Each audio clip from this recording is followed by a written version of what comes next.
উনি মুড়ি রিসিভ করছে কিভাবে? এই মুড়িগুলো রিসিভ করতে হলে অবশ্যই ভোটারদের এখানে অবশ্যই হাতের ছাপ থাকতে হবে এবং নির্বাচনের সিল থাকতে হবে। সিল কোথায়, ছাপ কোথায়? ছাপ কোথায়? হাতের ছাপ কোথায়? এই একটার মধ্যে হাতের ছাপ নেই, সিলে কোনো প্রুফ নাই। কিন্তু এই ভোটগুলো কিভাবে দিল? এই ভোটটা কিভাবে দিল?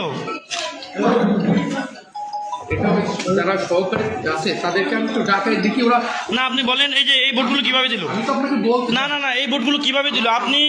আপনি কোন দলের কি এজেন্ডা নিয়ে বাস্তবায়ন আছেন আমি জানি না। এখানে দেখেন, এখানে এই যে দেখেন, এই দেখেন, এই যে 01923444 এই যে ব্যালট নাম্বার, এই ব্যালট নাম্বারে কোনো সিল নাই, কোনো হাতের ছাপ নাই, কোন এই যে তারপরে 45 ছাপ নাই, 46 হাতের ছাপ নাই, তারপরে 47 হাতের ছাপ নাই, তারপরে 48 হাতের ছাপ নাই, তারপরে এই যে 49 হাতের ছাপ নাই, তারপরে হচ্ছে 50 হাতের ছাপ নাই, 51 হাতের ছাপ নাই, এই 52 ছাপ নাই, এরকম 3000